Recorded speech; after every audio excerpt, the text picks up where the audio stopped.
Perfectamente, así que puedes arrancar.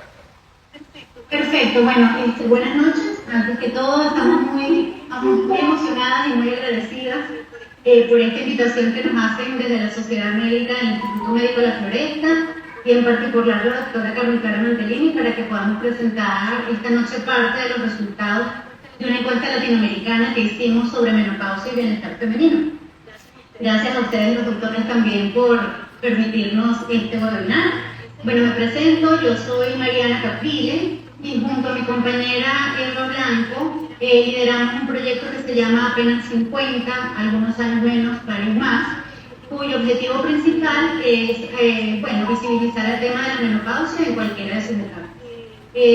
Informando, educando y también de otra manera fomentando la empatía y el acompañamiento. Este proyecto se concibió en marzo, abril del año pasado, pero apenas en abril de este año, finales de abril de este año, se empezaron, digamos, salió al aire o se hizo público y empezamos justamente presentando los resultados de la encuesta. Bueno, aquí ya les tengo la presentación y como les dije antes, les vamos a presentar parte de esos resultados porque la encuesta era larga. Esperamos que esta sea solo la primera de varias encuestas que pretendemos hacer en torno al tema de la menopausia y el bienestar femenino. Gracias a los que nos acompañan, gracias por su interés y bueno, arrancamos con la encuesta. ¿Ven bien la segunda lámina? Sí, se ve todo perfecto. Todo perfecto. Perfecto, bueno, les vamos a contar un poquito. Los objetivos de esta encuesta de menopausia y bienestar femenino eran, por un lado, indagar conocimiento, por otro lado, conocer experiencias y miradas de mujeres latinoamericanas en torno al tema y también explorar sus dudas, sus intereses y sus necesidades. Se elaboró un instrumento, este instrumento, un cuestionario, tenía 36 preguntas y tenía una sección, además de una sección adicional para datos personales, con una encuesta virtual y estuvo alojada en la plataforma Google Forms. El tiempo de recolección de información fue de 4 meses y el tiempo preciso fue entre el 28 de octubre del año pasado, del 2023, hasta el 29 de febrero de este año.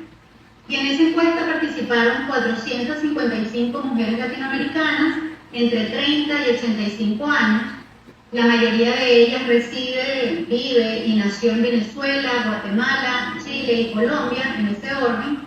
Y también respondieron mujeres que viven en otros países de Latinoamérica, además de Europa, Norteamérica y Asia Occidental. Bueno, empezamos con algunos resultados de la encuesta. La primera pregunta que hicimos en esta encuesta, que quisimos saber, era cuán informadas se consideraban las mujeres que participaron que estaban en torno al tema de la menopausia y sus etapas. Entonces los resultados arrojaron lo siguiente: el 52% de las mujeres, la mayoría, digamos, dijo sentirse algo informada respecto a la menopausia y sus etapas. Luego un 23% respondió que se sentía poco informada, un 20% dijo que se sentía muy informada y un 4% nada informada. Si nosotros hacemos la sumatoria de los dos puntos intermedios, algo y poco, algo con 52% y poco con 23%, ese número, digamos, ese porcentaje subió a 75%. Y como les dije antes, solo un 20% se considera muy informada sobre la menopausia y sus etapas. También quisimos saber en la encuesta si sabían cuál era el significado de la perimenopausia. Y bueno, el 59% de las respondientes dijeron que sí sabían, pero el 41% restante dijo que no. Dicho esto de otra manera, digamos, podemos decir que 4 de cada 10 latinoamericanas que respondieron la encuesta no conocen el significado de esta etapa alrededor de la menopausia. También quisimos saber cuántas mujeres que habían participado en la encuesta sabían que para considerarse en menopausia debían haber transcurrido 12 meses o un año ininterrumpidos desde que tuvieron la última menstruación. El 71% dijo que sí, pero hubo un 29% que dijo que no conocía esa información. Explicado, digamos, expuesto de otra manera, 3 de cada 10 mujeres que aportaron al sondeo no sabían que solo después del cese de la menstruación de manera ininterrumpida durante 12 meses, ya se estaba en menopausia. Ok, otro punto que quisimos averiguar era cómo habían detectado estas mujeres que ya estaban en su perimenopausia o ya estaban en menopausia. Y bueno, aquí tuvimos, digamos que el 38% de las respondientes o la mayoría de las respondientes lo supo porque se lo informó un médico. Pero también un 36%, la sumatoria un 36% de estas mujeres se enteraron por otro medio, no a través de su médico, sino por otros medios. En ese sentido, hubo un 27% que lo dedujo, un 6% que lo averiguó buscando información en Internet y un 3% que lo supo a través de amigas o familiares. Dentro de estos familiares están la madre, una hermana o incluso la pareja. Entonces, todos estos otros medios suman 36% y un 38% lo supo a través de un médico. Ok. En la encuesta también quisimos saber, les preguntamos a las mujeres, por un lado, que nos contaran cuáles eran todos los síntomas que habían sentido a lo largo de su proceso. Había un listado extenso y ellas podían marcar todos los síntomas que padecieron, que estuvieran viviendo en ese momento. Recuerdo que en el caso de las mujeres que dijeron, que señalaron que estaban en perimenopausia, esos síntomas fluctuaban entre 1 y 17. Había mujeres que habían registrado 17 síntomas o signos. Y luego, después de preguntarlos todos, quisimos saber que después de todos esos, cuáles eran los 5 síntomas que ellas consideraban que eran los más molestos. Y bueno, aquí les presentamos los primeros 5 lugares. El puesto 1 de los síntomas más molestos lo ocupó con un 49%, los sofocos o bochornos, las sudoraciones nocturnas y los escalofríos. En un segundo lugar, con un 24%, estuvo el tema del sueño, los problemas del sueño, el insomnio, duermes poco, te despiertas con facilidad. En un tercer lugar, con 23%, estuvieron los periodos menstruales irregulares o la disminución o el aumento del sangrado. En cuarto lugar, estuvo el aumento de peso, con un 22%. Y en quinto lugar, con un 18%, estuvo la disminución del deseo sexual. Esas fueron las respuestas que recibimos. Después también quisimos saber si ellas habían sentido que habían recibido suficiente información y asesoramiento, y además asesoramiento adecuado por parte de sus médicos tratantes en torno a todo su proceso biológico, bien sea la perimenopausia o la menopausia. La mayoría, el 44% de las mujeres que nos respondieron, dijeron que no. Y un 38% dijo que sí. Entonces, bueno, el 44%, la mayoría de las mujeres latinoamericanas que respondieron, que aportaron a la encuesta, sienten que sus médicos no le han brindado toda la información y orientación que requieren en esta etapa, bueno, de tantos cambios. Pero además de la información, quisimos saber si habían sentido que estos médicos habían sido empáticos con ellas, ¿no? En torno a todas sus preocupaciones o sus dudas respecto a la perimenopausia o la menopausia. En este caso, un 43%, la mayoría, afirmó que sí, que había sentido empatía por parte de sus médicos tratantes, pero un 30% no tuvo la misma experiencia, no había sentido esa empatía por parte de los médicos.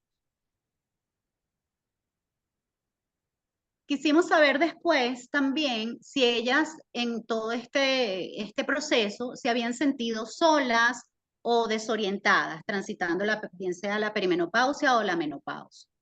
Aquí, bueno, un 49% de las respondientes dijeron que no y un 30% dijo que sí. Esto se traduce en que, bueno, 5 de cada 10 mujeres que contestaron la encuesta no se sintieron solas ni desorientadas, pero 5 de cada 10, perdón, pero 3 de cada 10 sí sintieron que lo habían vivido sin acompañamiento, ni información, ni herramientas para sobrellevar.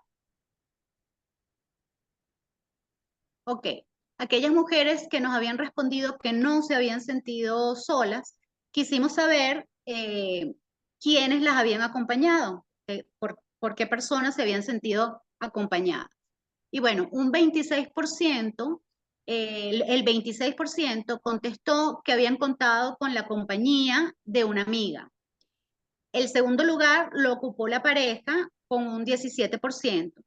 Y también la familia tuvo un papel protagónico. Si sumamos a varios miembros de la familia, nos dio 34%, es decir, sumando al 13% que dijo que fue acompañada por la hermana, a un 12% que dijo que lo había acompañado a la madre, 7% otro familiar y un 2% hijos, esa sumatoria da 34%. Así que bueno, de manera individual, la amiga es la que ha sido, digamos, mejor compañera o ha sido una persona que ha acompañado más a estas mujeres en su proceso. Y en segundo lugar, la pareja, pero en sumatoria, si sumamos a todos los miembros, la familia ocuparía el primer lugar. Ok. También quisimos saber en el sondeo con cuáles palabras las mujeres que aportaron a la encuesta asocian la palabra menopausia. Exactamente, con cuáles palabras asocian la menopausia. Esta pregunta era abierta, es decir, nosotros ahí no suministrábamos ninguna posible respuesta, sino que era totalmente abierta, totalmente libre. Y la mayoría de las mujeres contestaron en promedio con 3 palabras, con las palabras con las cuales asociaban la menopausia. Y bueno, de toda esta cantidad de palabras que nos respondieron, el puesto 1 lo ocupó vejez, la palabra vejez con 111 menciones, ocupó el puesto 1 de esas palabras con las que asocian la menopausia. En segundo lugar, calor, calorones, sofocos, bochornos o vaporones. En tercer lugar, ausencia de menstruación, fin de la etapa reproductiva. En cambio, en cuarto lugar, cambios y transformaciones. Y en quinto lugar, nueva etapa de la vida. Además de estas palabras que ocuparon los 5 primeros puestos, también nos dijeron palabras como que asociaban la menopausia con madurez, cambio hormonal, mal humor, molestia, libertad, infertilidad, resequedad, proceso natural o normal, sudoración, aumento de peso, fin, tranquilidad y alivio. Esas son algunas palabras, la lista es mucho más larga. Ok, quisimos averiguar si las mujeres latinoamericanas que nos respondieron, porque estaba dirigida a mujeres latinoamericanas en cualquier lugar del mundo, esta encuesta, queríamos saber si ellas consideraban que en las sociedades latinoamericanas la menopausia era un tema tabú. Y bueno, el 61% de las mujeres respondientes dijeron que sí y un 39% dijo que no. Entonces, 6 de cada 10 latinoamericanas perciben que la menopausia es un tema tabú en nuestra región. También quisimos saber si en la cultura latinoamericana, si desde su percepción, en la cultura latinoamericana existía una asociación inmediata entre menopausia y vejez. Y bueno, como vemos aquí el resultado, 82% dijo que sí, considera que sí, hay una asociación inmediata entre menopausia y vejez, y solo un 18% respondió que no. Entonces, como ven, 8 de cada 10 mujeres sienten que en nuestras sociedades sí hay una asociación inmediata entre menopausia y vejez, independientemente de la edad en la que se inicia este proceso biológico. Ok. Conectada a la pregunta anterior, quisimos saber, estas mujeres que nos respondieron que sí, quisimos saber que cómo les hacía sentir esta asociación entre menopausia y vejez. Y bueno, aquí tenemos respuestas variadas, pero hicimos unas sumatorias. En primer lugar, el 26% de las respondientes dijeron que no les afectaba, no les importaba, no les preocupaba. En segundo lugar, con un 19%, dijeron que se sentían mal, incómoda, extraña o contrariada con esa asociación. El tercer lugar, con un 16%, contestaron que esa asociación entre menopausia y vejez las hacía sentir viejas. En cuarto lugar, con un 13%, dijeron que se sentían bien, normal o tranquilas. Y en un quinto lugar, con un 7%, dijeron que se sentían, que esa asociación las hacía sentir menospreciadas, disminuidas, excluidas o inútiles. Ahora bien, si hacemos la sumatoria, podemos decir que hubo un 39% que tiene una mirada positiva en torno a esa asociación. Si sumamos el 26% que dijo que no le afectaba, con el 13% que dijo que se sentía bien, normal, tranquila, y un 26% tiene una mirada negativa, sumando el 19% que contestó que se sentía mal o incómoda, con un 7% que dijo que se sentía menospreciada, disminuida, excluida o inútil. Ok. Averiguamos también cuán afectadas se habían sentido psicológica, emocional y corporalmente durante la etapa de la perimenopausia o la menopausia. Y bueno, aquí un 18% respondió que nada y un 14% dijo que mucho. Y un 28% respondió que algo y un 23% dijo poco. Si hacemos esa sumatoria del algo afectada, estos puntos intermedios, algo afectada con poco afectada, tenemos un 51%. Y también quisimos averiguar de estas mujeres que respondieron en la pregunta anterior, que se habían sentido mucho o muy o algo afectada, quisimos saber en cuáles áreas de su vida habían sentido esa mayor afectación.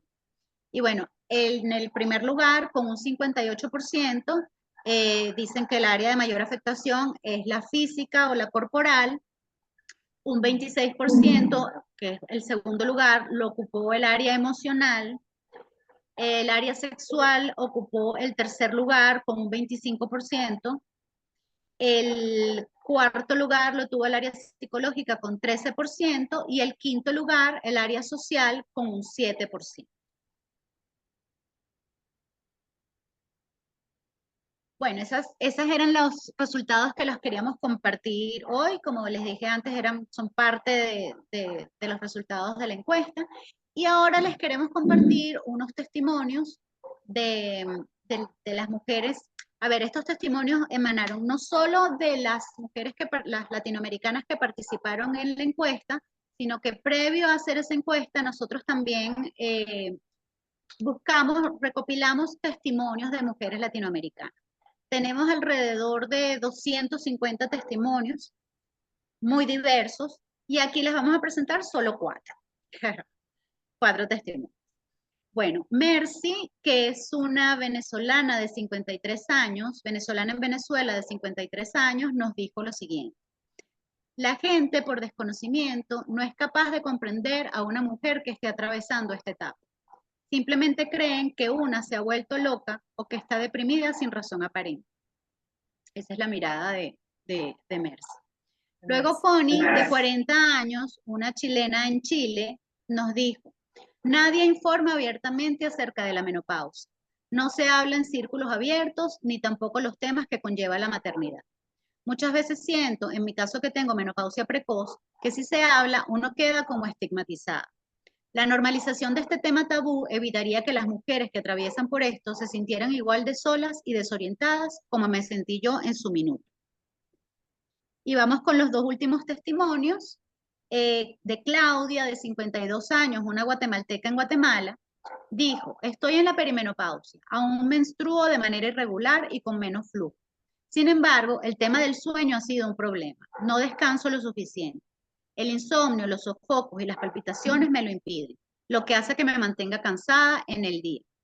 Y por último, Petrica, una venezolana en Venezuela de 64 años, dijo lo siguiente, comencé a experimentar cambios en el estado de ánimo y a padecer de hipertensión, además de los cambios de temperatura en el cuerpo y hemoglobina baja. Para mí, la menopausia es un proceso de cambio hormonal natural en la mujer.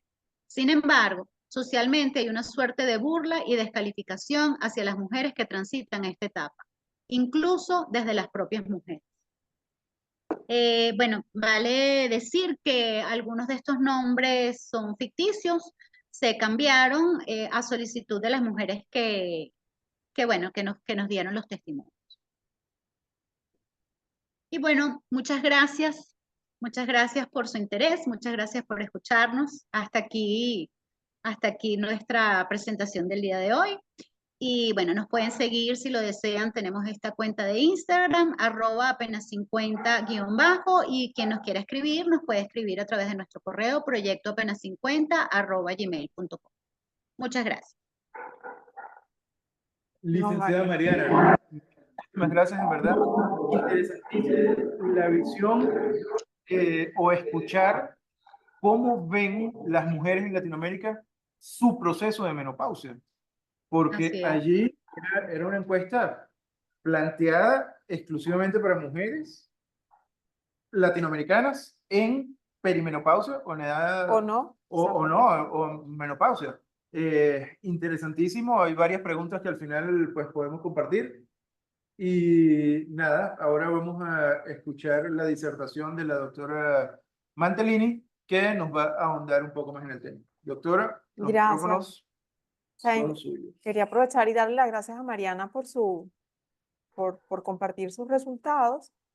Sobre todo, no sé si se escucha bien, ¿no? Que es muy importante y que me encanta esa encuesta porque nos ayuda a ver esa dimensión, ¿no? No logro quitar esto de acá. De cómo hay pacientes que pueden tener esos extremos. Yo me sentí perfecta, yo la estoy pasando terrible, yo no sé, como si me hubiese caído una piedra gigante y no tengo fuerza, no me puedo concentrar, no sé qué me está pasando. Y esos dos polos de síntomas se vieron bellamente reflejados en la encuesta de apenas 50. No, déjame mute porque hago feedback. Y entonces, bueno, yo lo que les voy a mostrar es esa mirada médica, ¿no? ¿Qué sabemos en la menopausia en relación a su impacto en la longevidad de la mujer que la transita? Algunos datos poblacionales históricos que nos ayudan a entender la importancia de que todas las especialidades estemos involucradas, y me encantan que unas especialidades tan fundamentales como lo hemos venido conversando en los webinars previos sobre la movilidad y la pérdida y digamos el objetivo de no ser frágiles, ¿no? En la vida a futuro. Yo no tengo ningún conflicto de interés que declarar y lo que quiero compartirles, y aquellos que se están conectando, los invitamos a entrar al Zoom para poder disfrutar entonces de las diapositivas, y es la posición de la Federación Internacional de Ginecología y Obstetricia en relación a lo que debemos aconsejar y cuáles son esos riesgos y esos beneficios asociados a la terapia hormonal. Todavía hay un gran impacto negativo de un estudio que se mal publica en medios de prensa muy prestigiosos, específicamente en el año 2003, cuando se pone como un titular en el New York Times que la terapia hormonal produce cáncer de mama. Y eso privó a muchísimas mujeres de una terapia que les iba a generar un impacto positivo en su calidad de vida, ¿no? Afortunadamente ese estudio se publicaron revisiones 10 y ahorita el 1 de mayo de este año se publicó la revisión a los 20 años del seguimiento de ese estudio. Se hicieron cambios en esa apreciación, se demostró que no hay un aumento en la mortalidad asociada a cáncer de mama, pero que desafortunadamente a los 10 años ni en la época se le dio la misma cobertura en medios, pero que afortunadamente eso ha ido cambiando. Solo en el año 2024 han sido infinitos los estudios asociados a cualquier tipo de terapia, y lo que les traigo hoy, y trataré de ser lo más breve posible porque el tema es inmenso, es cuál es entonces esa posición internacional para que asumamos todos los especialistas y todas las sociedades de obstetricia y ginecología en relación al manejo de estas pacientes, y entendiendo un poquito esos conceptos básicos que, como bien se exhibía en la encuesta, muchas mujeres ni siquiera saben qué es la menopausia. Y para eso se usa esto que es muy complejo y que solo les quiero mostrar lo básico. El punto 0 que marca acá es cuando ocurre la última menstruación. Pero la menopausia es un diagnóstico hacia atrás. Solamente cuando pasas 12 meses sin menstruación, siempre y cuando no hayan otros factores que lo produzcan, como hay en medicina, ejercicio extremo, alteraciones alimentarias que pueden producir la falla menstrual, pues en esos casos, cuando reconocemos que hay este último periodo menstrual, 12 meses después que no ha habido menstruación, decimos que estamos en menopausia.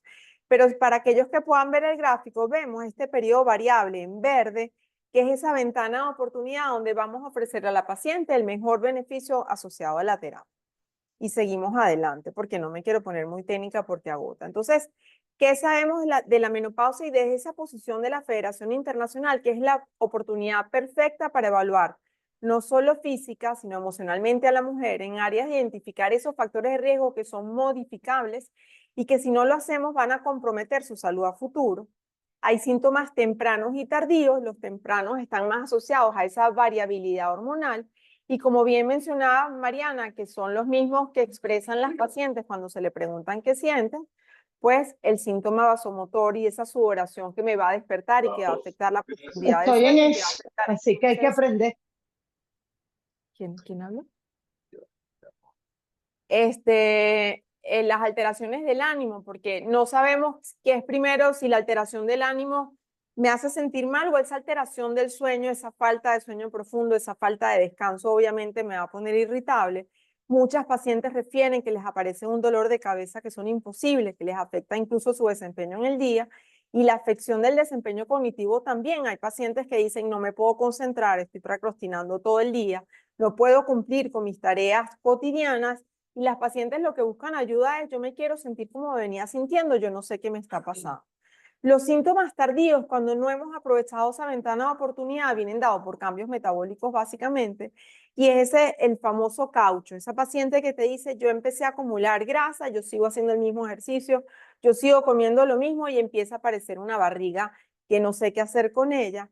Y esa grasa visceral central, pues para aquellos endocrinólogos que estén conectados, saben que está asociado con un aumento en la resistencia a la insulina, es una paciente que empieza a tener antojo de comer dulce, que empieza todo este desajuste metabólico. Son pacientes que empiezan a hacer aumento de la presión arterial y está relacionado a una aparición de hipertensión, sobre todo en esas pacientes que no han recibido terapia.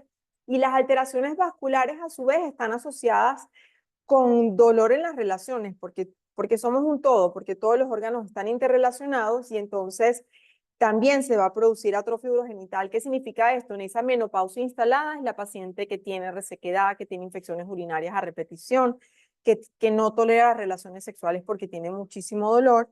Y ahí también viene esta relación compleja, si tengo dolor, no tengo deseo sexual o realmente hay un impacto en mi deseo sexual, como vamos a ver más adelante, y lo que le atañe a los doctores que aquí me acompañan, la osteoporosis, porque hay una pérdida, una pérdida acelerada de la densidad mineral del hueso que va a facilitar la aparición de fracturas. También la menopausia puede ocurrir no de manera natural, sino puede ocurrir, por ejemplo, posterior a una cirugía, que ocurra remoción de ovarios o porque haya quimioterapia o radioterapia que dañen el tejido ovárico. En estos casos, no importa la edad, el ovario se destruye y aparece una menopausia muy temprana. Y esta menopausia temprana o precoz, sobre todo cuando ocurre antes de los 40 años, está asociada con un impacto mucho mayor en la morbilidad y en la esperanza de vida de esa paciente. Y son pacientes que pueden tener muerte prematura, pueden tener infartos a temprana edad, tienen un mayor riesgo de demencia, como está luego en las recomendaciones de esta federación, mayor presencia incluso de enfermedad de Parkinson y de Alzheimer. Y por algo se piensa que hay esa relación entre menopausia y Alzheimer, porque sabemos que el Alzheimer tiene un predominio en las mujeres, mucho más frecuente en mujeres que en hombres. ¿Qué sabemos de la menopausia? Fíjense que en este cuadro muy interesante de este doctor de la Asociación Colombiana de Menopausia, hasta el año 1946, la esperanza de vida era por debajo de los 50, quiere decir, fíjense acá en este cuadro, a principios del siglo XIX, finales del siglo XVIII, no había mujeres en menopausia porque la esperanza de vida estaba muy limitada y lo podemos ver acá. O sea, la mayoría de las pacientes fallecían antes de los 50 años. La menopausia es entonces una etapa en que logramos vivir gracias a la esperanza de vida que nos da la modernidad y vemos cómo para la Organización Mundial de la Salud, el 26% de las mujeres en el mundo para el año 2021 ya estaban en menopausia, lo que significa un aumento del 22% en relación a 10 años antes. Es decir, cada vez más hay mujeres en menopausia y por eso que esto es un tema que es tan importante y que todos debemos conocer. Y se espera para esta misma Organización de Naciones Unidas que para el año 2019 una mujer de 60 años se proyectaba que iba a vivir por lo menos hasta los 81 años. Entonces estamos hablando ya de una proyección de que van a haber hasta la mitad, se considera, de mujeres en el mundo en edad menopausia. De ahí la importancia otra vez de que este tema sigue estando en la conversación. Para el año 2006, y esto es un trabajo del doctor Yabur, presentado en la Academia Nacional de Medicina, fíjense que para ese momento, el 12% de las mujeres venezolanas eran mayores de 45 años Y si les explico más adelante, el inicio de la menopausia se considera que está en ese rango de 45 a 50. En la encuesta de ENCOVI que publica la Universidad Católica, a pesar de que haya una reducción, digamos, poblacional, probablemente secundaria a la migración, vemos que este segmento por encima de los 50 años se mantiene importante. Es decir, que por lo menos 12% de la población nacional, estamos hablando de más de 3 millones de personas, de mujeres, están en menopausia. Como les comentaba entonces, la menopausia precoz, que es aquella que ocurre antes de los 40 años, tiene las peores implicaciones de mortalidad y morbilidad porque ese deterioro cognitivo por esa falla temprana y esa ausencia de estrógenos en los tejidos va a generar entonces una mayor probabilidad de eventos cardiovasculares, entre estos el infarto y fracturas por osteoporosis. Y por el otro lado, esa paciente que después de los 55 años, que también ocurren, que siguen menstruando, que no han dejado de ver su menstruación, pues esa paciente, si bien hablamos de que tiene beneficios de prevención de deterioro cognitivo y que va a tener entonces menos infarto porque sus vasos sanguíneos se mantienen flexibles, también es cierto que en este grupo de pacientes hay una mayor incidencia de tumores estrógenos sensibles, como son el cáncer de mama y el cáncer de endometrio. ¿Cuáles son las contraindicaciones que establece la Federación para iniciar terapia hormonal? Y en esto son muy enfáticos. Una historia pero personal, fíjense que es personal y no familiar. Una historia personal de cáncer de mama, de enfermedad hepática activa severa, de enfermedad cardíaca coronaria, que ya haya tenido historia de eventos cerebrovasculares o de eventos aquí el error, tromboembólicos venosos. Y estas contraindicaciones, muy importantes, no aplican para la terapia vaginal, es decir, esa paciente que hace infecciones urinarias a repetición, esa paciente en la transición a la menopausia, sin importar su historia personal, se beneficia entonces de la terapia vaginal y es muy importante este apartado de la federación. Y entonces, muy importante, quería resaltar acá que, como bien lo mencionaba Mariana en su encuesta, si bien hay 5 síntomas principales y estamos hablando de esos impactos, queremos evitar eventos cardiovasculares, queremos evitar el cáncer o morir por cáncer, también es importante que la terapia hormonal va a alcanzar otros beneficios aparte de los señalados por esta posición de FIGO. O sea, hay beneficios, hay pacientes que tienen resequedad ocular, pacientes que tienen molestias de ruidos en los oídos, que tienen dolor articular, que si bien no se mencionan en la posición, lo vemos en la práctica clínica como esa paciente mejora su dolor articular, por hablarle de uno de los tantos síntomas que se alivian con la terapia. En relación a la longevidad, está determinado entonces que la mortalidad disminuye en pacientes que están en terapia hormonal con estrógenos y progestágenos y que las mujeres con terapia con menopausia temprana hablamos, precoz cuando ocurre antes de los 40, temprana en ese periodo de 40 a 45, se benefician cuando esa terapia se inició tempranamente. Entonces es muy importante hacer diagnóstico oportuno e iniciar la terapia por los beneficios en la longevidad de estas pacientes. Y entonces vamos a hablar por sistemas. ¿Cuál es lo más? Fíjense que los calorones tienen que ver con el sistema nervioso central, con un cerebro que está sufriendo por la privación de estrógenos. Y ese cerebro y todas sus interrelaciones neuronales van a sufrir, afectando entonces los calorones y vemos como la terapia de estrógeno y progesterona o de estrógeno conjugado con esta molécula que está acá, basedoxifene, que no existe en el país esta combinación, pero que va a ofrecer los mejores resultados. Y la terapia con tibolona, que esa sí existe en Venezuela de venta libre, pues sí lo va a resolver. En relación al sueño, recuerden cómo hablamos del deterioro cognitivo y de la presencia de enfermedad de Alzheimer. Esas Es que alteraciones una de las vainas mejoran, es el deterioro del sueño, que es un signo de la menopausia. mejoran definitivamente con el inicio de la terapia.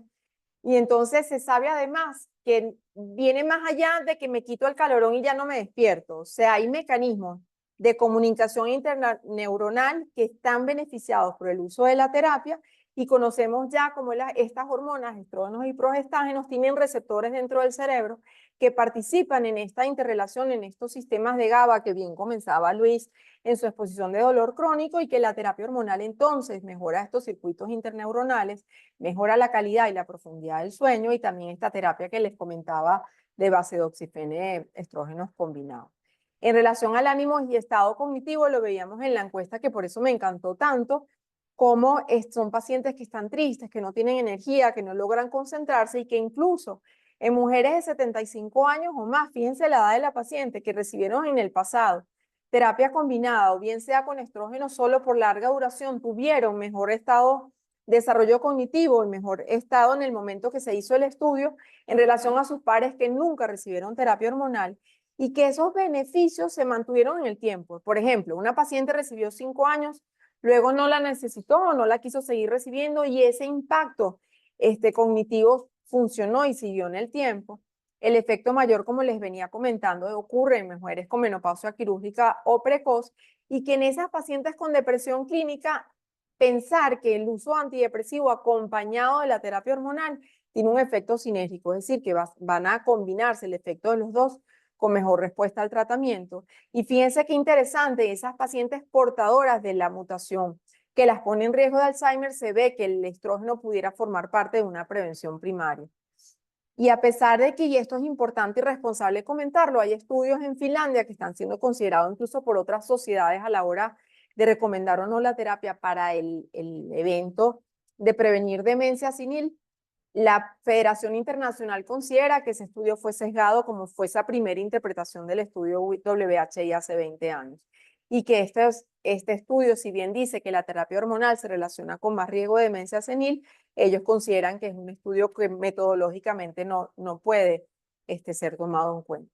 En relación a la sexualidad, definitivamente el estradiol mejora la respuesta sexual y la mejora mejor que el uso del estrógeno quino conjugado. La tibolona es la terapia más efectiva en restaurar el deseo sexual porque además actúa a nivel de los receptores de andrógenos.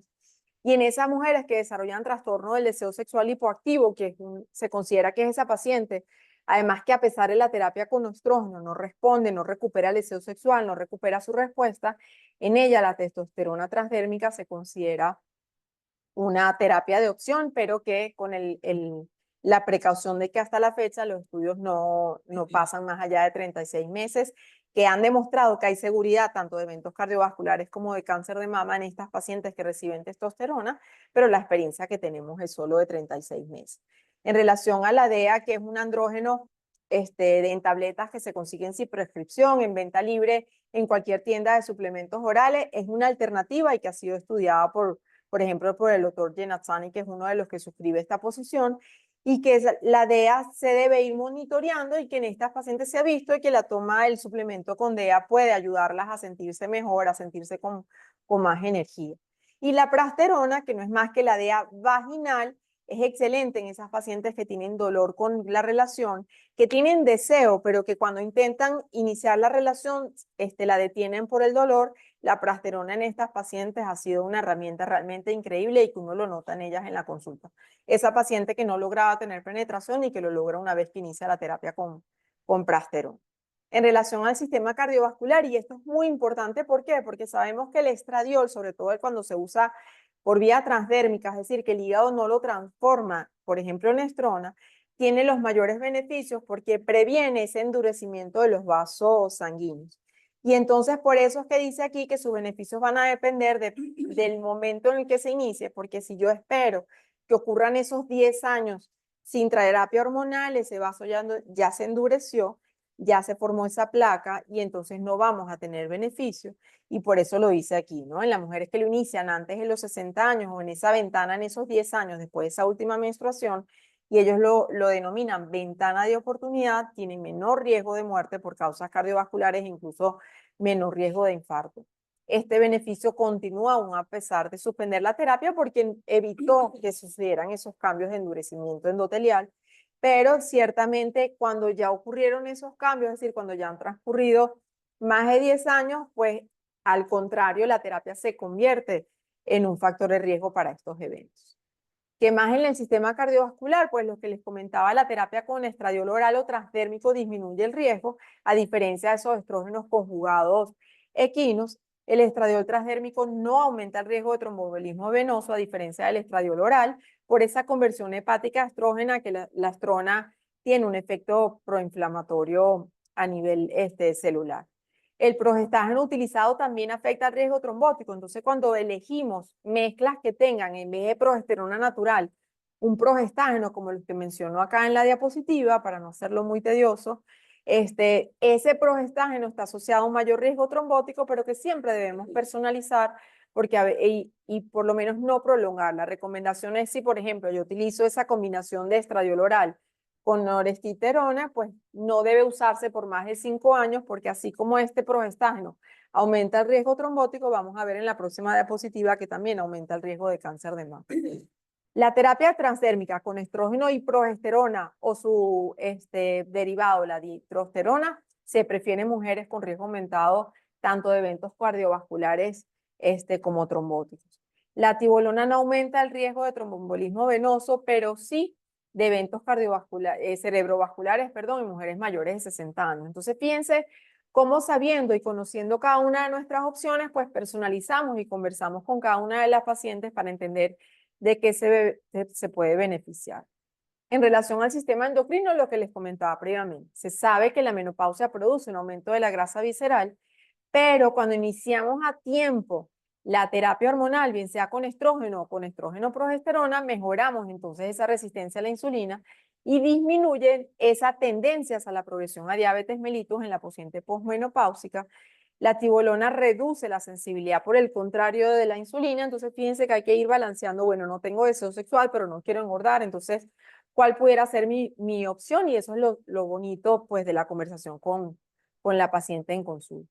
En relación al aparato reproductor y genitourinario, pues este es el gran problema, ¿no? El gran miedo que tienen todas las pacientes. La terapia me va a producir cáncer de mama. Y debemos recordar que hay otros factores de riesgo para cáncer de mama, por ejemplo, el alcohol. ¿Y quién le pregunta a la paciente, bueno, tú dejarías de tomar alcohol para evitar el riesgo de cáncer de mama? Muchas no dejan de tomar y le tienen más miedo a la terapia hormonal que a la toma de alcohol. El estrógeno equinoconjugado que sale de ese estudio publicado hace 20 años es la única terapia asociada con una disminución no solo de la incidencia y también de la mortalidad. La terapia combinada tiene un impacto variable, como les venía comentando antes, dependiendo del progestágeno. Y entonces cuando utilizamos progesterona natural, no hay un aumento de la incidencia del cáncer de mama y eso es responsable y bonito que uno le diga a la paciente, mira, puedes utilizar esta terapia que es completamente segura. Y no lo digo yo, lo dice la Federación Internacional. Por lo cual, fíjense que la terapia, bien sea con progesterona o con dihidrogesterona, no aumenta el riesgo de cáncer de mama. La terapia con acetato de medroxiprogesterona sí aumentó la incidencia durante su uso en este estudio WHI, pero que ese aumento de riesgo se eliminó en el momento que suspendimos la terapia. La terapia con estrógenos progestágenos en mujeres con menopausia precoz o quirúrgica no aumenta el riesgo de cáncer de mama. La tibolona no aumenta el riesgo si lo usamos en un periodo no mayor a 5 años, luego sí. Fíjense que al igual que el otro progestágeno, y la terapia con el valdoxifeno y el estrógeno equino tiene un efecto neutral. Es decir, si una paciente pudiera tener opción a tomar esta terapia, puede tomarla tranquila porque no va a haber un aumento en la incidencia, que digamos que esto es como lo que más asusta a la gente y por el contrario la terapia hormonal tiene muchísimos beneficios. En relación al útero, la terapia, las pacientes que tienen útero y que reciben estrógenos pero que no reciben oposición con progesterona, pues sí tienen un aumento hay una posibilidad de que hagan hiperplasia endometrial y que esa hiperplasia se convierta en cáncer, por lo cual siempre deben recibir una terapia como llamamos de oposición. La terapia combinada continua se hace una disminución de la incidencia de cáncer de endometrio, sobre todo en pacientes obesas, y la tibolona, por el contrario, cuando su uso es prolongado, cuando excedemos esos 5 años de uso seguro, aumenta el riesgo de este tipo de cáncer. En relación al ovario, aquí hay algo que la paciente pudiera decir, bueno, no me produce cáncer de mama, pero me puede producir cáncer de ovario. Todas nosotras, por el hecho de entrar en la posmenopausia, tenemos el riesgo de cáncer de ovario y eso tenemos que evaluarlo con la paciente. ¿Cómo quieres vivir los años que te quedan por vivir? Que ya vimos que tenemos una proyección de por lo menos hasta los 81 años, pensando en el riesgo. Recuerden que riesgo no significa que efectivamente voy a sufrir de esa enfermedad, pero que tú debes reconocer y por eso la recomendación final que les cuento más adelante. La tibolona también se asocia con un aumento del riesgo de cáncer de ovario de tipo seroso, como la terapia sola o combinada. Las pacientes con antecedentes de endometriosis pareciera que pudieran tener también un aumento en ellas la recurrencia. ¿Por qué? Porque se activan esos focos de endometriosis por la terapia hormonal y en ellas podemos decidir entonces quizás utilizar terapia combinada para mantener esos focos inactivos y eso es algo que conversamos en consulta y fíjense que en las pacientes con antecedentes de endometriosis pareciera que efectivamente la terapia pudiera aumentar el cáncer de ovario epitelial. En relación, y esto ya sería para cerrar, en la vulva, vagina y en el tracto urinario, definitivamente esa molestia de correr a ir al baño porque ya no me logro aguantar, los estrógenos, la terapia combinada y la tibolona disminuyen ese impacto y esa sensación de resequedad vaginal, pero en algunas pacientes puede acelerar la urgencia y puede empeorar el prolapso. Entonces hay que hacer siempre el manejo combinado. Quizás una paciente requiera terapia, requiera rehabilitación de los músculos del piso pélvico, requiera otras terapias alternativas que existen en el mercado para ofrecer de manera responsable, pero que siempre lo debemos conversar. Y recuerden que la terapia de uso vaginal, bien sea con la prasterona o con el estrógeno, no va a tener este impacto, por el contrario, disminuye la incidencia y la frecuencia de estas infecciones urinarias, y el ospemifeno oral, que no lo tenemos en el país, está indicado directamente para esta paciente que no puede utilizar estrógenos y que puede utilizar de manera segura el ospemifeno oral.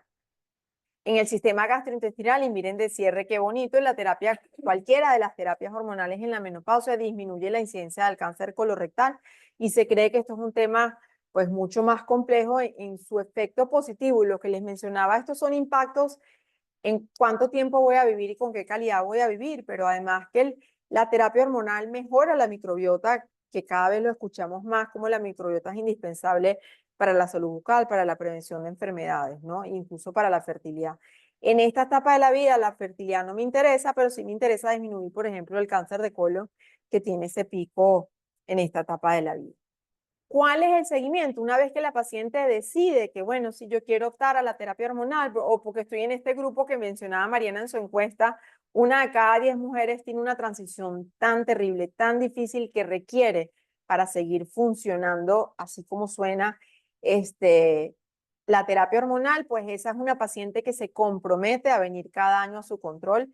Esa paciente hay que hacerle control del peso, de presión arterial, mantener a través del eco evaluando el grosor endometrial para entender además si la oposición con progesterona es suficiente, su control de mamografía anual, y por eso también se piensa, y disculpa que lo ponga acá, es que porque hay más incidencia de cáncer de mama en esa serie, porque son pacientes que van más a control en relación a pacientes que no le paran y que pueden pasar 4 o 5 años sin ir al ginecólogo, y siempre acompañado de hábitos de vida saludable. Y yo creo que en cualquier especialidad terminamos con esto, el hábito de vida saludable, bien sea cuando hablamos de ejercicio después de los 40, cuando hablamos de dolor crónico, el hábito de vida saludable se convierte en eso que tenemos que acostumbrarnos a realizar, a practicar y a seguir.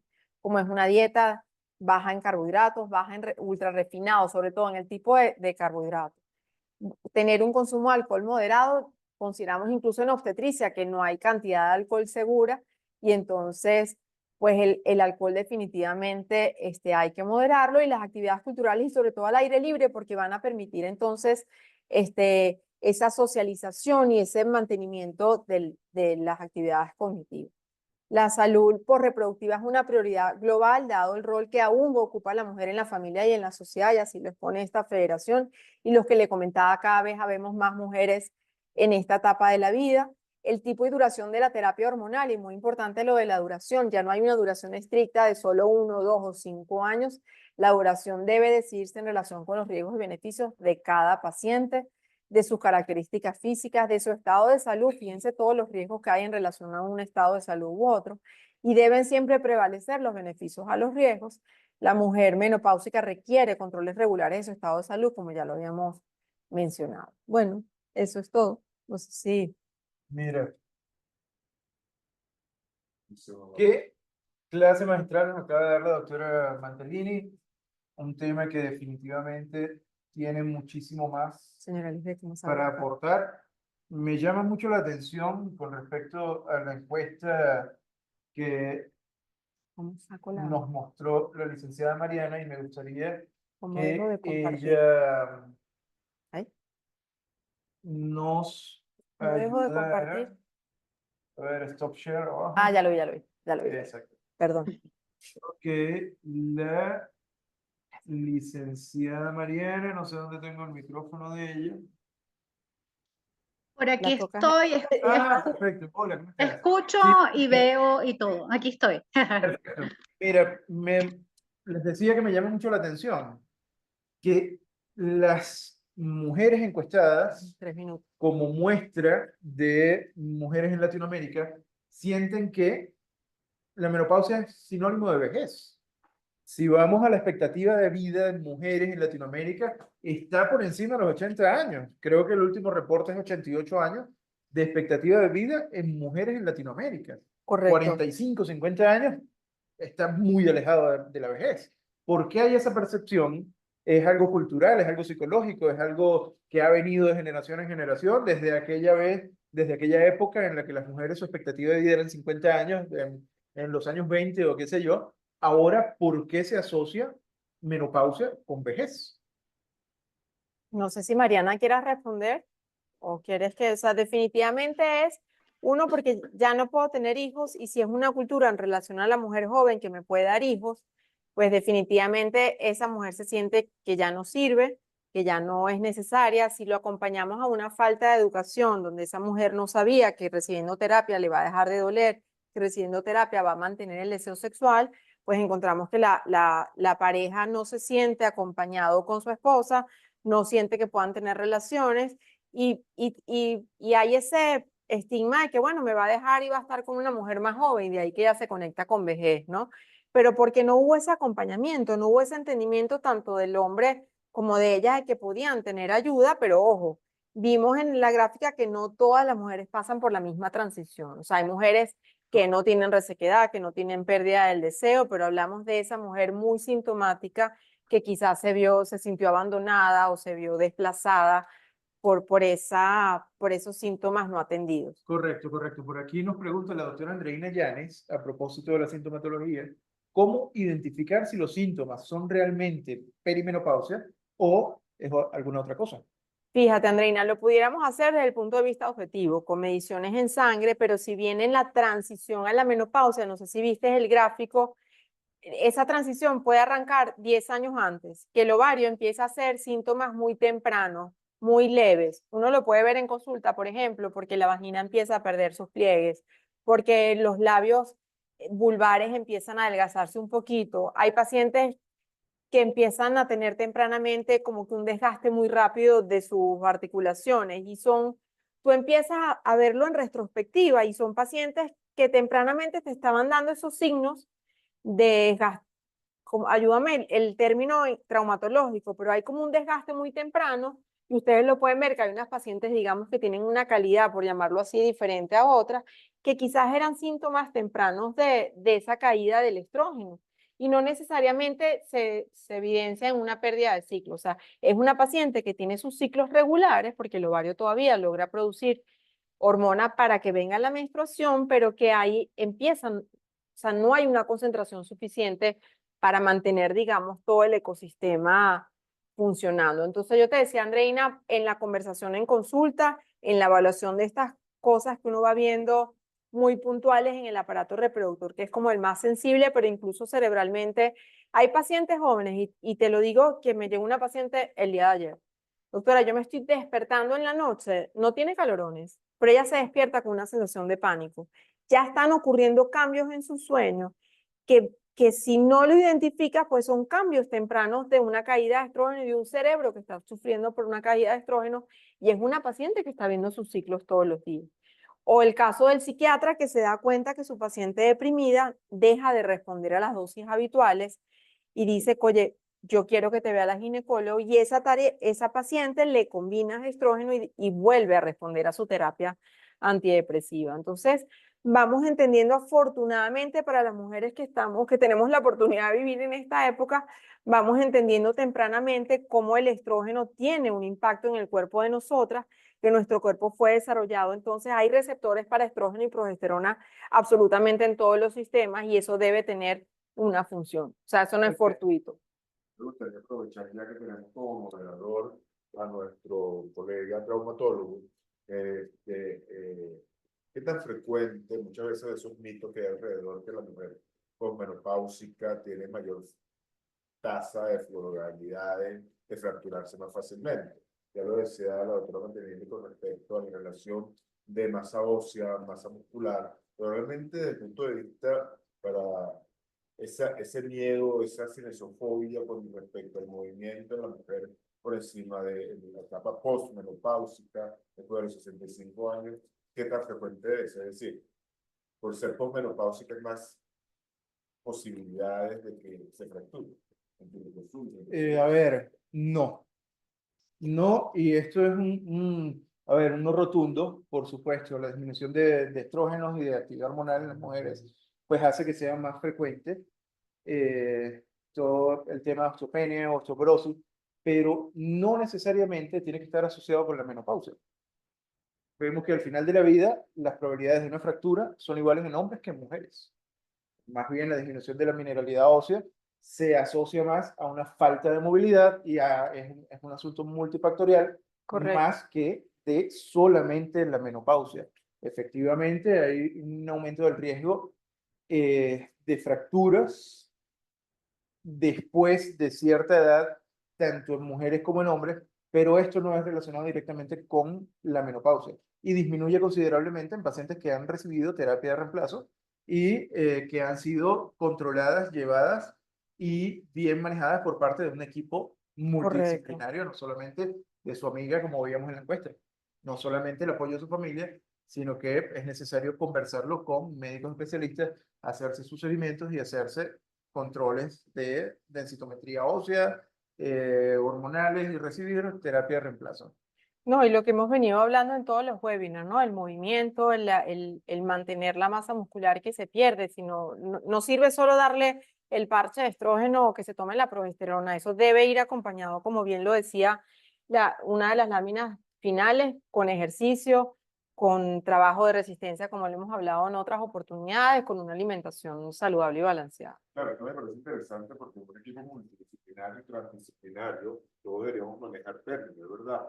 Yo como médico especialista en medicina física o, por ejemplo, griego, traumatología, si bien no es nuestra área y nuestro punto, tenemos que tener una serie de conocimientos básicos que no vamos a manejar igual que la doctora Lotelini. Y viceversa, Por ejemplo, claro. dirigir y decir, mira, estamos en este momento, deberíamos evaluar cómo están tus niveles de estrógeno, tu control ginecológico, etcétera, que muchas veces llegan a la consulta y son personas de 65 años, 70 años, que te dicen, ¿para qué voy a ir al ginecólogo si ya yo tengo 70 años? Y justamente, tanto porque todavía te queda una esperanza de vida increíble. Tener una información como equipo transdisciplinario, que es lo bonito de estas reuniones, para poder informar, porque eso también me preocupa a veces, me da como cuando dicen de que generalmente quien acompaña son los amigos, la familia, y no está el papel de educación de los médicos, porque muchas veces los médicos nos metemos en el regalo, yo soy fisiatra o soy traumatólogo y ya eso no es conmigo. No, es verdad, desde el punto de vista de tratamiento y diagnóstico específico, no, pero sí para educar esos mitos que de pronto, mira, tienes 70 años, pero es importante que vayas al ginecólogo. Es que me encantó la encuesta de apenas 50 porque fíjate que dicen que solo 26% se sintió acompañada por el médico. Exacto, eso también. Cuando ves esa encuesta, tú dices, ¿qué pasó? O sea, y eso es cualquier médico, un traumatólogo decirle, mira, vamos a dividir esto porque es importante, esta línea. Y de ahí la importancia también de la educación médica continua, ¿no? Definitivamente. Sí, pero a veces nos encapsulamos en nuestras especialidades y en lo que aprendí. Al colega que tenemos al lado. Sí, otro dato interesante que me dejó pensando en la encuesta, todavía vemos esto como un tema tabú. Sí, Un porcentaje Esa encuesta es de ahorita. de mujeres que todavía ven esto como un tabú. Entonces, no lo conversan. 61%, sí, de las mujeres. Sí, a ver, esto debería ser tan normal como la sexualidad, tan normal como discutir de ejercicio, tan normal como discutir de enfermedades cardiovasculares, pues esto debería ser lo más natural. A ver, parece que no se entiende que esto es un proceso fisiológico por el que van a pasar todas las mujeres antes o después y que no tiene nada que ver ni con envejecimiento ni con... Y a veces ni siquiera con la edad, Diego, porque hay mujeres que lo hacen muy temprano y no saben que están en menopausia porque no me informo porque eso todavía no me toca. Y al contrario, si esta educación va a todo, a mí me ha llevado una paciente, su hija, porque vio que su mamá ya no es la misma, porque ya se distrae, porque cambió, porque está deprimida, y la hija la trae y la mamá con terapia recuperó. Y la hija decía, yo recuperé a mi mamá. Y entonces, si educamos también a las pacientes jóvenes, no solo para ellas, para su transición, porque pueden ver a su tía, a su mamá, a un familiar cercano que necesita y se acerca a preguntar, pues a educarse, mira, ¿cómo la puedo ayudar? Claro, también una cosa que me preocupa, viendo, porque el promedio de edad de la encuesta que se hizo hasta febrero de 2024 son mujeres que nacieron de los 60, 70 para acá, pero el promedio de edad 60, 65 años. Había hoy a una que tenía 30 y que posiblemente era la que estaba en la estadística como menopausia postquirúrgica. Pero entonces uno se pregunta, ¿en qué hemos fallado en la educación sexual entonces? Que no sé si lo toca en la encuesta como tal, porque son los niveles de educación que estamos haciendo tanto masculino como femenino, porque la otra pregunta es, ok, esta es la visión desde la mujer, y cuál es la visión desde el hombre, porque también el hombre, desde el punto de vista de una mujer que está en un periodo menopáusico o menopáusico, entonces como que ya no es mujer, entonces también estamos fallando en la educación sexual. Definitivamente. En este joven de 60 años. Es Mira, preocupante. qué idea tan buena para apenas 50. La misma encuesta, pero para hombres. ¿Cómo Así interpretan es. los hombres la menopausia de su pareja? Es Sí, así es. interesantísimo ver, Mariana anotando. sí, claro. A ver, Mariana anotando, pero sí, ¿cómo ven? Pero es súper interesante porque Sí, además Sí, es que es tan lo importante que tenemos estén acá contemplado, participando. sí lo tenemos claro, los contemplado. hombres, hijos, parejas, médicos, médicos masculinos. A ver, ¿cómo se maneja todo este tema desde el punto de vista masculino? A Así ver, es algo en lo que los hombres influyen esa percepción de las mujeres de que ya no son útiles. O O no, sea, o como decía, sí, no, a ver, a ver, es un tema de machismo, es un tema no lo sé, Eso lo sería mencionaste interesante. anteriormente, la parte cultural. Recordemos que la salud no es desde el punto de vista orgánico, también está la parte que bien mencionó Carmen, de la parte de psiquis, de la parte de salud mental, que también está influido orgánicamente, pero también culturalmente, y el correcto. entorno. Y es verdad lo que tú dices, ¿no? En Latinoamérica, es un punto importante, tenemos una sociedad machista, paternalista, Con poco acceso a heteronormativa, servicios de salud etcétera. también, porque tú Entonces, dices, ¿por qué la amiga? Porque quizás muchas personas que respondieron la encuesta no tuvieron ese acceso a la salud tan sencillo, que eso ocurre en algunas zonas de Latinoamérica, que ese acceso a la salud se hace complicado, la gente, hay como una barrera de ir al médico y entonces eso también es parte de la educación. Sí, no, absolutamente, absolutamente. Este tema, pues, se nos quedó corto el tiempo, ya tenemos que ir cerrando. Si alguien de los que está participando en la reunión tiene alguna otra inquietud, algún otro aporte que hacer, alguna otra pregunta, Yo creo que no. bueno, ya ahora tenemos. tenemos que hacer apenas 50 masculinos. Tenemos que Ahora, invitar a un mira, colega es más, del área. Ya se sí, los claro, vamos a lanzamos. hacer, mira, apenas 50, pero masculino, Así es. apenas 50. Eso es También, interesante porque la mujer sí va a la consulta por lo general, porque de su desarrollo, frecuentemente las consultas generalmente son más mujeres que hombres, pero en el caso de la andropausia el climaterio masculino es más difícil, porque el hombre no habla de eso, porque ¿cuál es el sinónimo? Disfunción sexual. Y Correcto. nadie, ningún El tabú, el estigma. es un tabú. O sea, ningún varón va a ir. Va a reconocer. Tengo una erección fuerte o no tengo una erección. Y allí también volvemos otra vez. O no la logro mantener, tengo la erección, pero no. Que es lo que decía Diego, justamente. Entonces, la sociedad nos amputa desde el punto de vista emocional, que nos lleva también a un impacto en la salud. Tienes toda la razón. Entonces, fíjate lo bonito cuando tienes datos, cuando te empiezan, la sorpresa es lo más bonito de la encuesta, porque te da pie a que, ya va, pero yo quiero saber esto. Y con datos es que tú puedes generar cambios. Si tú no sabes qué está pasando, cómo puedes tú entonces orientarte. Así es. Claro. por supuesto. Mira, ¿Qué le conclusión. Carlos, ¿qué te Eh, pasa?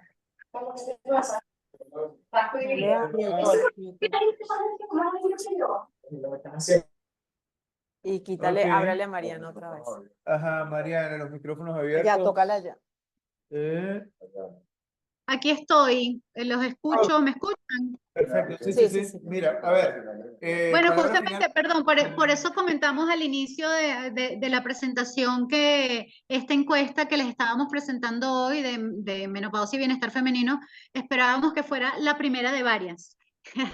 La primera de varias, y sí nos gustaría justamente, bueno, conocer la mirada masculina e indagar también el conocimiento que tiene sobre este tema el hombre, porque además no sé si lo recuerdan, pero cuando hablamos cuando hicimos la pregunta de si te has sentido sola o acompañada, y hubo mujeres que respondieron que no se habían sentido sola en este proceso, el segundo lugar lo ocuparon no los hombres, la pareja como compañero a lo largo del proceso. El primer lugar lo ocupó la amiga y el La segundo amiga. lugar es la pareja. Entonces, bueno, es importante lo que ustedes dicen también, bueno, que el hombre esté informado, que el hombre se eduque, que el hombre que sepa más sobre este proceso para además ser el mejor compañero posible, ¿no? A lo largo de este proceso. Y además Perfecto. también es un proceso que lo afecta a él. O sea, si bien es un proceso intrínsecamente femenino, hay una afectación también en mayor o menor medida en la pareja hombre. Así Sí, que bueno, claro. está... Y toda la familia es parte del proceso de la menopausia a ver, como célula fundamental de la sociedad, creo que la familia debería manejar un poco más asertivamente todo este tema del climaterio, tanto femenino como masculino. Sacaron la Eh, exactamente, la hija, involucrarse en este tema. Y bueno, pues nada, Este tema da para mucho. da para mucho. Mariana, antes de que nos despidamos, ¿qué le dirías a todas estas mujeres que nos escuchan y que nos van a escuchar, porque esto se va a montar en todas las redes sociales? ¿Qué consejo le das al final? Las mujeres que sospechan que están en su etapa Wow. perimenopáusica. A ver, no sé si como a nivel de consejo, ¿no? Pero lo que nos quedó muy claro tras hacer, digamos, esta encuesta, esto no es que fuera el hallazgo, en realidad fue como una corroboración, digamos, de algo que percibíamos, que habíamos notado, que de alguna manera habíamos vivido, pero lo que creemos que es fundamental, que quede muy claro, es que la experiencia de la menopausia es sumamente diversa, es sumamente diversa. Bueno, ahí comentaba en algún momento que cuando hablábamos de síntomas y nos respondieron las mujeres en perimenopausia, referían que habían sentido entre 1 y 17 síntomas. Entonces, bueno, creo que ese es un mensaje, digamos, clave, como la vivo yo, no es como la vive mi amiga o como la vive, como la vive mi hermana o como la vive la otra. Y además entonces, digamos, creemos fundamental entender como la diversidad y al mismo tiempo también fomentar, como decíamos también, que es uno de los propósitos del proyecto, fomentar la empatía, ¿no? Fomentar la empatía en eso. O sea, si yo lo siento así o yo siento, digamos, o sentí pocas molestias, puedo empatizar con mi amiga que es una de las que a lo mejor está teniendo una sintomatología severa, ¿no? Entonces, bueno, esos podrían ser como un par de mensajes, comprender la diversidad y la importancia de entender a la otra, de ponerse en el lugar de la otra. Y bueno, Perfecto, muchísimas seguirnos informando y educando en torno al tema. Hay mucho, el universo femenino y en el marco además de este proceso biológico es sumamente amplio. Por supuesto que sí. Doctora Mantellini, ya para cerrar, 3 palabras acerca de la menopausia. Mira, uno que es, como bien decía Mariana, es diferente para todas y en ese espectro hay la paciente que no tiene síntomas y la paciente que tiene síntomas muy severos. Reconocer que todas son válidas, que todas las opciones de presentación de síntomas son reales, sobre todo eso, reconocer y validar a la paciente el síntoma que está teniendo, porque muchas veces se dice, eso está en tu cabeza, eso no es así. Y yo les respondo, claro que está en tu cabeza, es tu cerebro que está sufriendo. Entonces yo creo que lo primero, 1, reconocer la variedad en los síntomas, 2, validarlos, aceptarle y recibirle a la paciente el síntoma que está teniendo. 3, el hecho de que los tengas no quiere decir que los tienes que padecer y sufrir. Si bien es un proceso por el que pasamos, porque tenemos la virtud de tener esperanza de vida y tener salud para llegar a la menopausia, no por eso tienes que calártelo. Tú puedes tener una menopausia y una posmenopausia con calidad de vida. Si ese síntoma te está afectando, tú puedes hacer prevención en salud. Hay estudios, para no extenderme mucho, que hablan de la prevención incluso de hipertensión y eventos cardiovasculares, como mencionaba en el consenso. Entonces yo creo que acércate, pide ayuda, que puedes tener calidad de vida y lo que te mencionaba, o sea, resumo otra vez, somos muy diferentes en la presentación de síntomas, tus síntomas son tan ciertos y tan válidos como el de tu par, y tercero, puedes recibir terapia y tener calidad de vida. Vale, perfecto. Mira, yo me llevo que menopausia no es sinónimo de vejez, ni mucho menos sinónimo de inactividad. Y por supuesto, no quiere decir que te vas a enfermar, no quiere decir que ya dejaste de ser importante para la sociedad. Creo que hay que trabajar un poco más en eso desde el punto de vista psicológico, asertivo, cultural. Y bueno, ¿qué más podemos decir? Doctor, sus últimas palabras. De este webinar del día de hoy me llevo el trabajo transdisciplinario, es decir, que es lo que siempre estamos hablando, no solamente desde el punto de vista médico.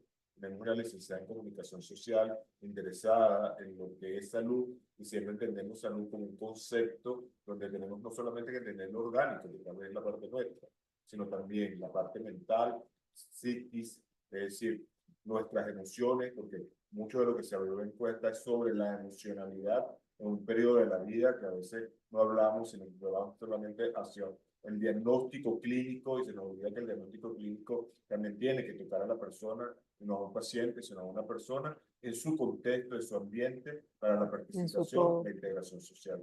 Y este ejemplo de integración que tuvimos el día de hoy, diferentes especialidades, diferentes profesiones, diferentes visiones, ¿no? De un mismo tema. de la vida humana, en este caso de la salud femenina, que también es muy importante. Ojalá continuemos con este tipo de trabajo integrativo, socialmente, médicamente y profesionalmente. Claro que sí. Bueno, Bueno, gracias a es todos así. los que se conectaron. Muchísimas gracias a todos los que se conectaron. Pues nada, nos vemos por este mismo canal para el siguiente webinar. Espero tener la presencia de todos. Muchísimas gracias. Recuerden que esto va a estar colgado tanto en las redes de la Sociedad Médica del Instituto Médico de la Floresta como en las redes personales de cada uno de nosotros. El doctor Luis Parada, doctor Diego Aguirre, doctora Carmen Mantelini. Bueno, muchísimas gracias a todos por su tiempo. Allá. Gracias. Gracias a ustedes. Feliz noche. Muchas Gracias, gracias por la Mariana. invitación. Próxima. Chao, gracias.